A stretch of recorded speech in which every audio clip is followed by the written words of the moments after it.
So good afternoon, everyone. I'm Eileen Candles from the Connecticut Center for Advanced Technologies, and I lead the Connecticut Manufacturing Internship Program.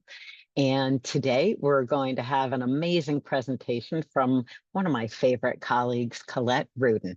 And I am going to turn this over right to you. I'll do a recap at the end, and we will make this recording available later this week via I'll send it out via an email, and it will be on our website, as well as the presentation we did last week on AI in manufacturing. So thank you. And Colette, please take it away. All right, sounds good. Thank you, Eileen. So, hi, everyone. My name is Colette Rudin. I am the Technology Strategy and Integration Manager here at CCAT. And today I'm here to talk to you about how to communicate about your internship, how to make an impact, and how you present your internship. Some of you may have to give presentations at the end of the summer about the projects that you're working on or the programs that you're developing. And then as well as providing some LinkedIn best practices in case this may be your first summer developing your LinkedIn and building out your profile, and we just want to make sure that we can help you in the best ways possible. So to start, just like a little bit about me. So I went to Worcester Polytechnic Institute in Massachusetts, and I studied mechanical engineering. I did my bachelor's and my master's at WPI. And I have been, after WPI, I went to work at Otis Elevator. So I worked there on elevator parts and components for 3 years. And then I came over to CCAT, where I now support a lot of technology proposals, a lot of new developments in our business, as well as technical strategy for our business overall moving forward. So I've had a wide range of roles throughout my, albeit short career at this point, but I have a lot of experience in requiring technical communication skills so that I'm able to share about what I've worked on in a design project, in a qualification project, and then communicating that to leadership. I also have a lot of experience within my day-to-day job today, where I am the person who can sit and listen to a group of individuals speak and then really create a diagram from it, create the vision for it, write down all the information. So I really like to think that my niche is that technical communication side of the business where I can take a idea from a discussion into reality. So that is really my goal, is to help each of you today in building those skills so that you can make sure that you can really create an impact as you communicate your internship learnings throughout the summer. So to start, I wanted to talk about some presentation best practices. Really, there are three key areas that I wanted to touch on today within the presentation best practices that I've learned throughout my career. And so the first one is really focused on myths of creating an effective presentation. The second are ways that you can improve your technical communication. And then the third is just tips on how to practice. So I know that sometimes practicing can take a lot of time, but it's something that I've really started to learn tips for and want to be able to share with each of you today. So the first area are myths of creating an effective presentation. So the first one that I learned was that a lot of people say to use as few slides as possible in your presentation, right? They'll say like only 5 slides or only 2 slides to communicate what you're trying to say. However, sometimes that means that you have to jam in all of this information onto one slide, which really makes it ineffective because the audience is so busy staring at your slide and trying to read all of the text on it that it can become a bit overwhelming, kind of an information overload. And so that's where, at least in my experience, I've learned that there is typically a time frame for a presentation, but you can spend 5 seconds on a slide if it's just a picture. You can spend 10 seconds if there's one key takeaway, or you can spend 5 minutes if there's a really large graphic that you need to explain and walk the audience through. So I would say that my experience, you do not have to limit or use a low amount of slides in order to make an effective presentation. So the second one that I really wanted to touch on is that something that I hear a lot, that you shouldn't show the same visual twice in a presentation or even more than that. And honestly, sometimes that's really not the case. Sometimes you may have created a really strong visual that communicates a pattern or a subject or a diagram or a process that really needs to be explained as you move throughout the presentation. So, for example, you'll see on the screen, this is a picture of me speaking and teaching within CCAT's Digital Thread Lab. And so on that screen, you'll see there's a diagram of model-based definition and then digital thread. And that diagram is actually something that we use across so many presentations. And we use it because it really captures a lot of different areas of expertise. It captures a lot of topics that CCAT can support you with. And so it's something that can be reused and yet reused for different purposes and for different takeaways. So that's myth two. The third myth that I really wanted to touch on was that I've heard that slides used to present should be exactly the same as slides shared before or after the presentation. And that is not necessarily the case. Many times you may make a presentation where you've created a beautiful graphic, right? And it may have one key takeaway on that slide. However, in order to communicate how that you've come up with that data point, how you've come up with that conclusion, you may need to go through a longer explanation. And so for me, that's really where the notes portion of PowerPoint is a really powerful tool. Because when you share out a presentation with additional notes, you can share a lot of text and a lot of context that might not have been on the physical slide because it would have gotten really busy as you speak to the audience. And so that's something that you can leverage in order to share out the same designs, the same information, but also be able to add more context for a reader who might not have been there in person for your in-person presentation. Another myth that I've heard is that you shouldn't change the presentation template. So every company, whether it's a small one or a large one, has some semblance of a presentation template. Whether that's your colors, it's having your logo on every slide, which is the next myth that I wanted to touch on. There are so many different versions of company templates. And so I would say don't be afraid to change it. Company templates are something that kind of get ingrained in the culture of a company, and sometimes it can be really refreshing to come up with something new. Granted, you don't need to necessarily revamp the entire company marketing strategy to do so, but at the same time, it is something that you can leverage to make it your own, to make it unique, to make yourself stand out. And if that's something that you need help with, you want tips on, I could certainly share some more, but it's something that I've had experience in doing as well. The next myth kind of I touched on, and so that's that the company logo should be in every slide. And in reality, if you're presenting about your internship, you're probably presenting to people within your company. And so that means that they don't necessarily need to be reminded on every slide that you work there. They know that, they believe that, they are happy to be there and happy to hear about whatever you're presenting on.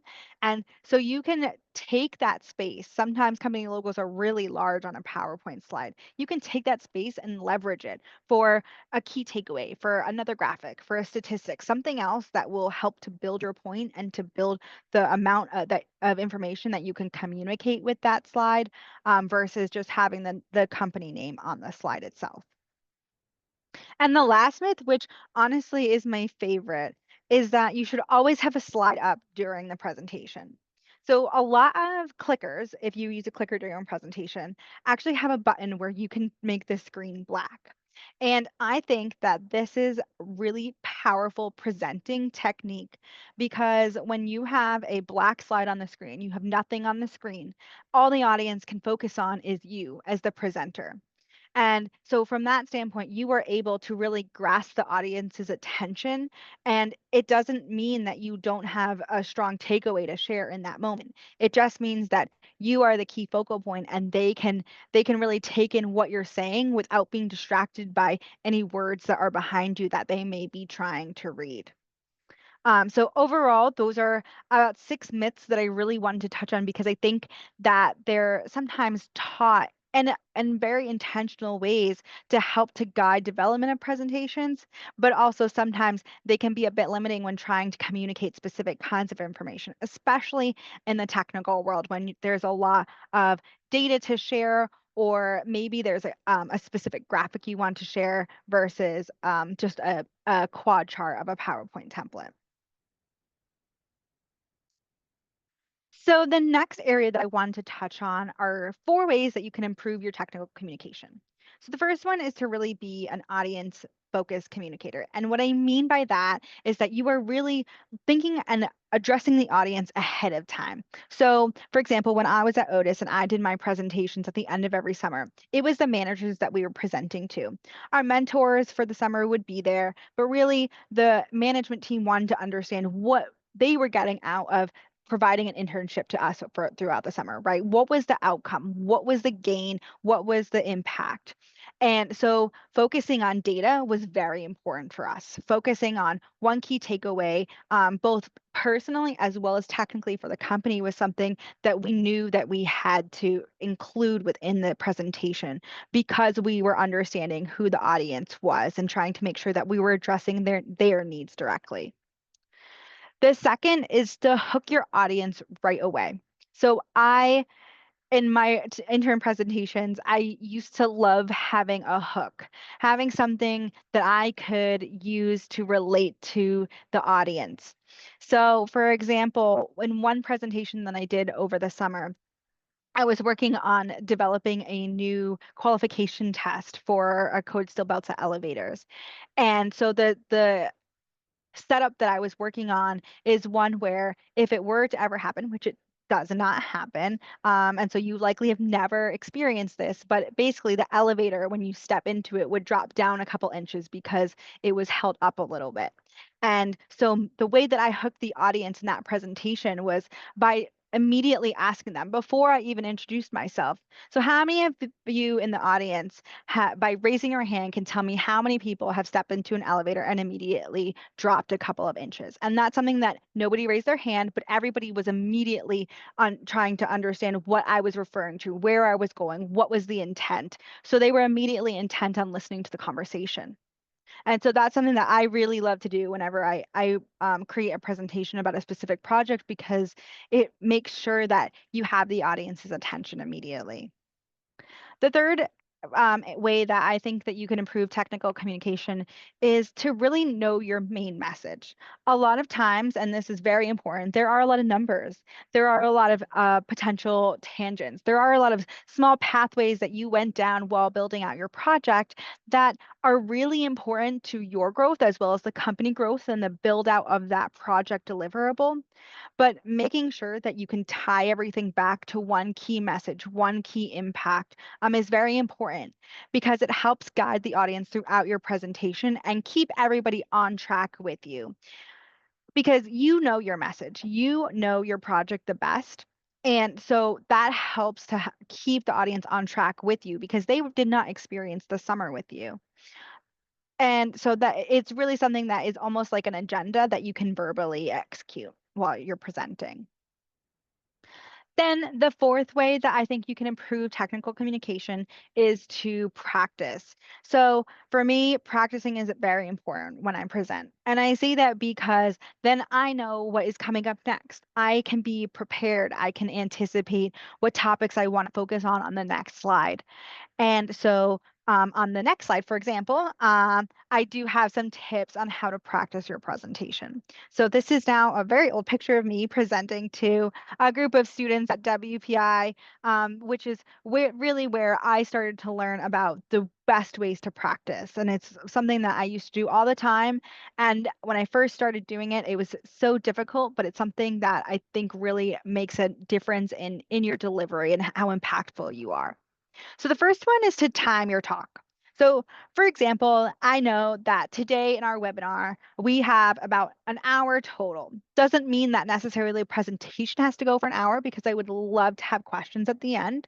However, it does mean that I cannot go over that, right? And so I want to make sure that the presentation is long enough that it captures the audience, it covers the topics that I wanted to cover.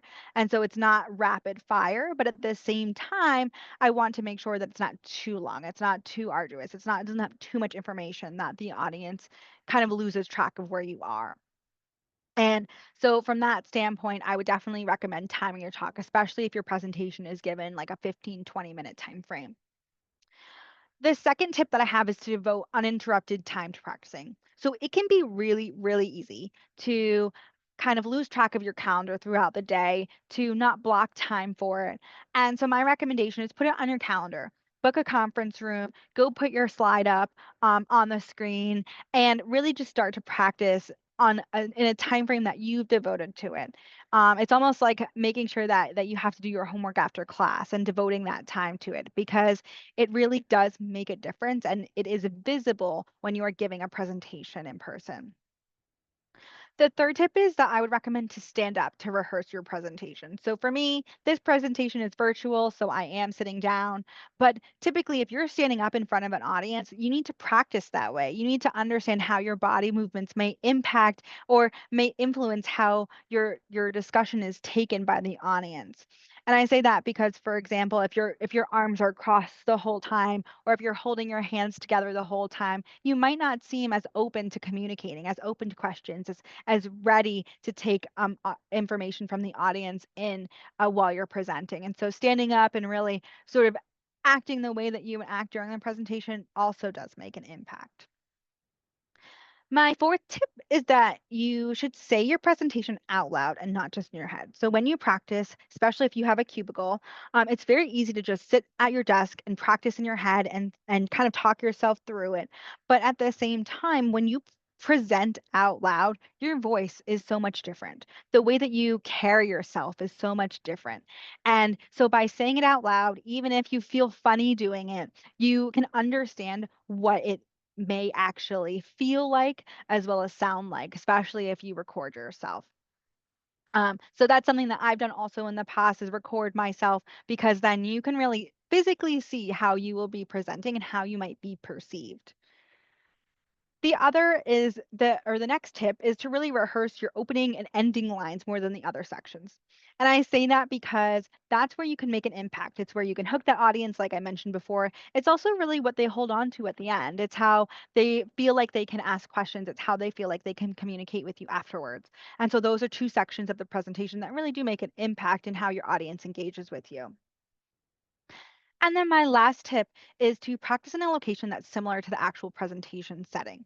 So, for example, for me, for a webinar, like I could ask Eileen as my partner at CCAT to jump on a call with me so that I can understand how I might look, how I might be situated in the camera, and then how the audience might perceive me. If I was presenting in a conference room, I might go set up, put my slides on the screen, make sure everything works, and then also present in front of the room. Because the more comfortable that you are presenting, the more comfortable your audience will be as well. So those are just a few tips that I have based on my experience on how to practice your presentation. And I really found that they do help me personally in feeling comfortable in the topic that I'm speaking about.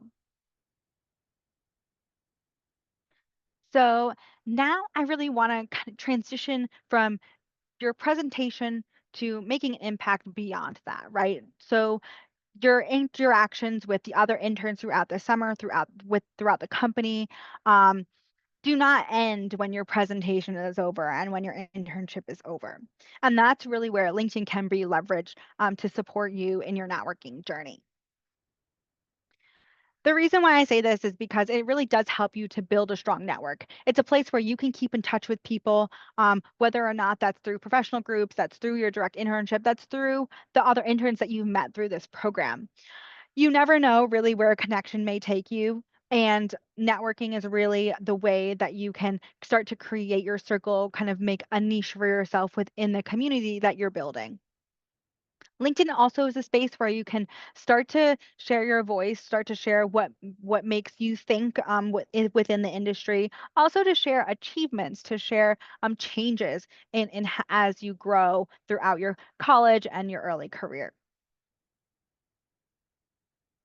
So, I wanted to provide just a couple of areas where we could get started in building our profile, since some on the call may not have built their profile yet, and that's totally okay. But having an internship this summer is really what can propel you to have a lot of information to add to a profile if you haven't made one already. So the first one is to definitely add a photo. Adding a photo to your LinkedIn makes all of the difference. Rather than being this little blue head on the LinkedIn icon, you become a person. You become someone that someone can relate to and someone that people can remember.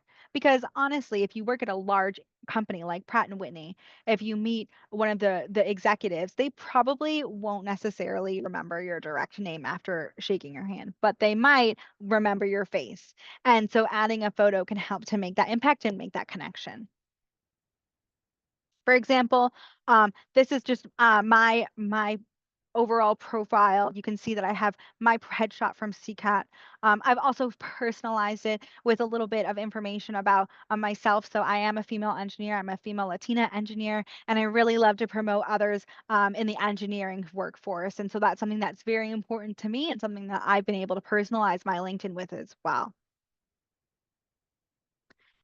Next, I would like to recommend to add your industry. So, for example, for me, I work in the nonprofit space. I work in manufacturing space as well. And so those are two areas that I think can really help to guide if that's something that you want to stay interested in. If you're working in an aerospace company, maybe you want to add the aerospace industry because that's something that you really are focused on, you really love. Maybe you love submarines, maybe you are working in an electric boat and you really want to focus on underwater efforts. And so that would also help to really tailor the information that you get on your feed through LinkedIn as well. Next, I would say to draft a compelling summary. So this is because this summary is what people can read when they want to learn about you. So for example, for me, this is really where I kind of built my elevator pitch. I talk a little bit about myself at first, what I do here at CCAT. Then I talk about what I've done in the past as mechanical engineer at Otis. And I really wanted to include both of those items because I think they're both roles provided different skills that I think are beneficial for the industry to know if they're trying to learn more about me. I can put a hard hat on and I can go and do qualification testing, but I can also support in proposal development. Two very different skills and two things that I really wanted others to get out of the profile. Then I also have a third area that's really focused on my role as a content specialist with a consulting firm that really supports technical communication for scientists and engineers. And so that is where I can share and kind of wrap it up that I have that data analysis background, the program management skills, the technical communication skills to be able to kind of build out the role that I would like to see and grow into as I move forward in my career. So this is where I would say it's more of like your elevator pitch. Who are you? What is what drives you? What is your mission? What do you love about the industry and the work that you've done? Then you can kind of go into your detailed work experience and adding examples of your work. So you can upload pictures, you can upload your resume, you can upload any media that is helpful. For example, for me, one of the projects that I worked on at Otis, actually, I was able to get a patent completed through the US Patent Office. And so that is something that I have on my LinkedIn and something that I have linked because just something that I want to share with the industry that is that I have my name on. You can also add volunteer experience. So this is something where if you are very involved outside of work in different activities and different functions, you might be interested in adding to it. So for example, for me, I am on the foundation board of the Hispanic Health Council in Connecticut. And so that is a role that I volunteer for and is something that is very near and dear to my heart and something that I could add to my volunteer experience on LinkedIn as also a professional experience that helps me grow throughout the community. One recommendation that I have as you begin to connect on LinkedIn is to also post original content.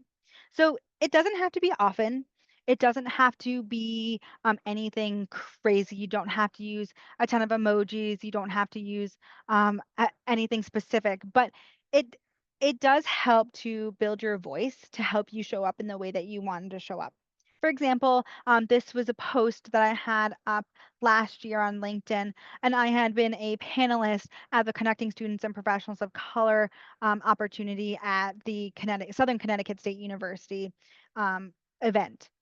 And so it was just a way for me to say thank you to the organizers for the opportunity, as well as to really share that it was impactful for me. It was something that I was proud to be at and proud to show up at.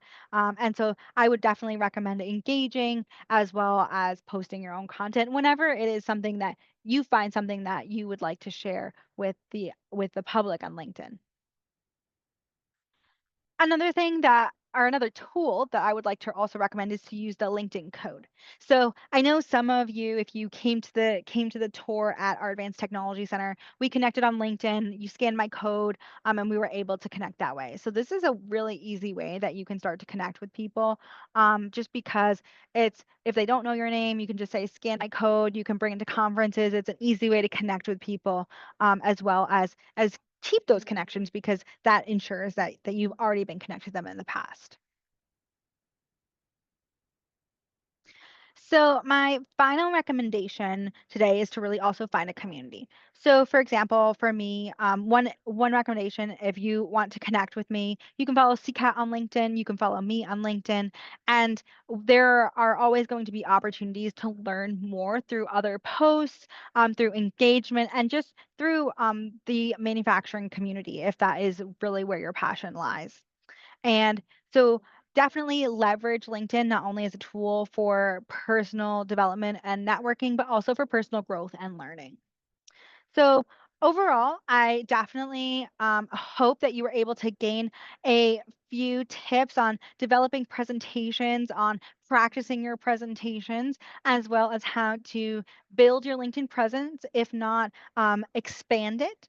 And if you have any questions throughout the summer, I am very happy to help, as well as be a resource and a first person that you can network with on LinkedIn as well. So thanks for coming. I would love to have some questions from the audience, as well. So I don't know if anybody wants to put them in the chat. We're definitely available to support.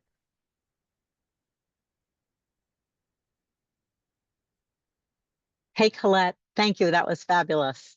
When you started your LinkedIn profile, how many connections did you have initially versus how many you have now?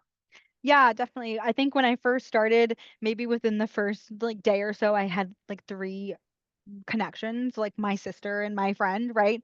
Um, Right? but now throughout after being in the industry for a few years, I mean, it's exponential.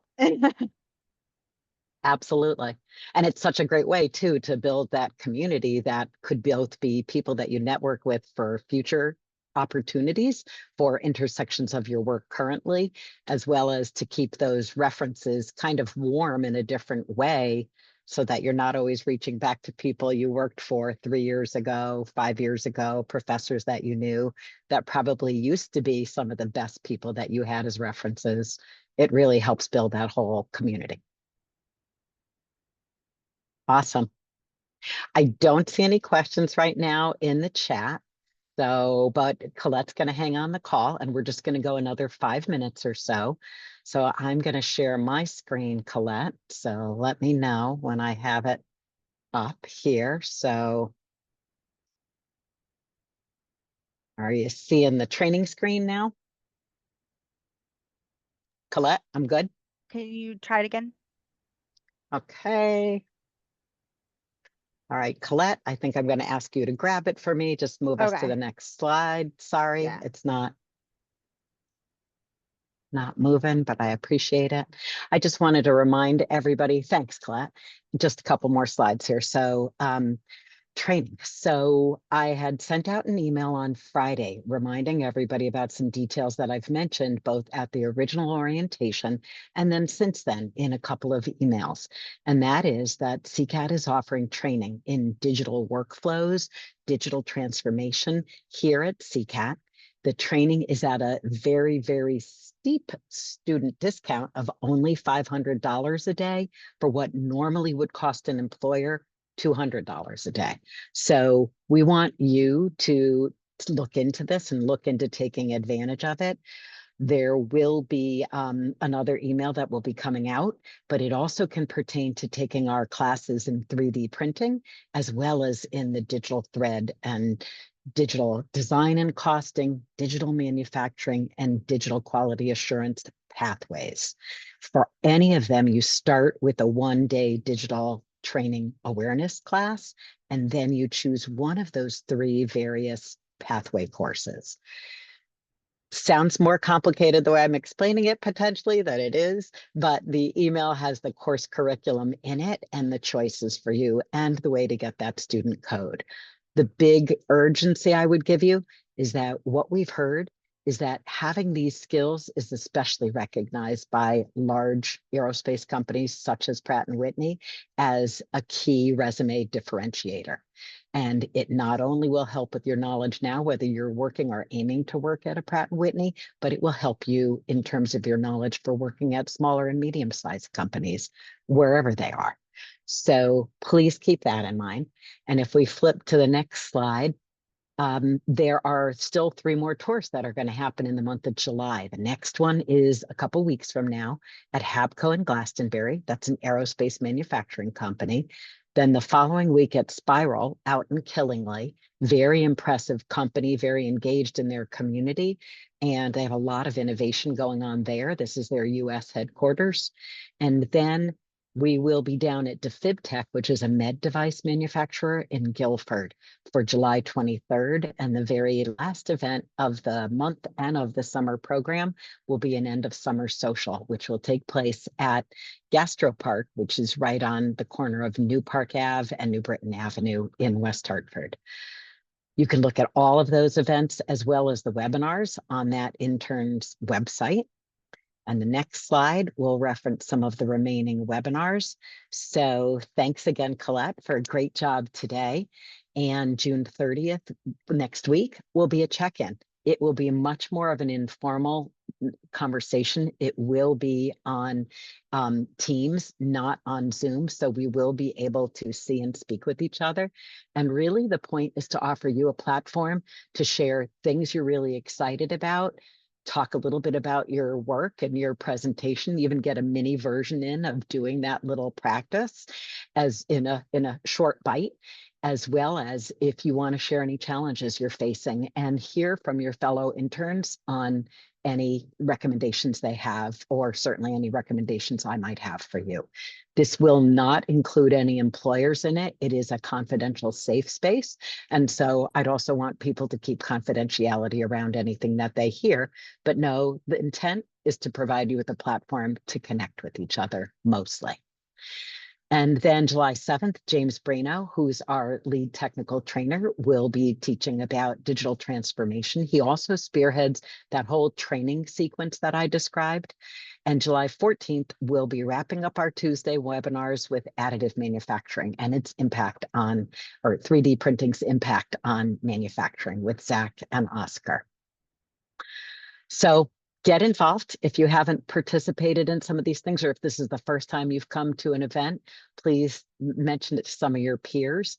Definitely, if you know other people who are not aware of this program, please introduce them to me via LinkedIn or shoot me an email. You all would have my email address, and I will invite them and their employer to participate in our program. And then definitely, like Colette said, follow CCAT on social media. We frequently host events that are free, and that would help you expand your professional knowledge and your professional network. So know that you're welcome to come to those anytime. I know June 30th, we're going to be having a special event here with Siemens at CCAT. Tomorrow afternoon, we're hosting a tour. And if you didn't make it to the internship tour we hosted a couple weeks ago, you could sign up for that. And you could find that at ccat.us under our events banner. And then if you're not going to be graduating in June of next year, we want you to return next summer and hopefully participate either at the employer you're at now, or if you're moving to a different employer, participate through them. So there's my contact information. And that's a wrap for today.